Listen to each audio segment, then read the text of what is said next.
Hello everyone, namaste all, good morning. তো আজকে আমি এক ইম্পর্টেন্ট কিছু কম্পিউটার টিপস আমি শেয়ার করছি। তো আজকের ইম্পর্টেন্ট টিপস হচ্ছে যে কম্পিউটারে যে ফোল্ডার তৈরি করেন সেই ফোল্ডারে আপনার নিজের ছবিও দিতে পারেন বা আদার্স কোনো পিকচার ওখানে সেট করতে পারেন।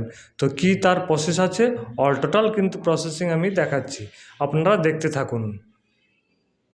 তো প্রথমে কম্পিউটার অন করতে হবে। অন করার পর পেন্ট অপশান আছে, PAINT PAINT যে অ্যাপস আছে এখানে ক্লিক করবেন। ক্লিক করার পর ওপেন হয়ে যাবে। তারপরে ফাইলে যাবেন, ফাইল থেকে এখানে ওপেনে যাবেন। ওপেন থেকে ফাইল থেকে ওপেন চলে গেলেন। ওপেনে যাওয়ার পর দেখুন যে কোনো একটা ইমেজ আমি এখান থেকে সেভ করে নেব। এখানে ইমেজ একটা সেভ করে নিলাম। এখানে ওপেনে ক্লিক করলাম। ক্লিক করার পর আবার কিন্তু ফাইলে যেতে হবে, দিয়ে সেভ অ্যাসে আমি এখানে দেখুন একটা যে কোনো একটা নাম লিখে দিচ্ছি, এস এ লিখলাম। তারপর দেখুন সেভ অ্যাস টাইপ, এখানে ক্লিক করব। ক্লিক করার পর এখানে 24 বিট ম্যাপ আছে অপশান, এখানে ক্লিক করবেন। ক্লিক করার পর এখানে অপশানে সেভ করে দেবেন। সেভ হয়ে গেল। সেভ করার পর নতুন একটা ফোল্ডার খুলতে হবে, ঠিক আছে। এখানে নিউতে ক্লিক করবেন। নিউতে ক্লিক করার পর এখানে ফোল্ডারের নতুন ফোল্ডার চলে এসছে। এই ফোল্ডারের উপরে রাইট ক্লিক করবেন। রাইট ক্লিক করার পর এখানে দেখুন প্রপার্টিস আছে।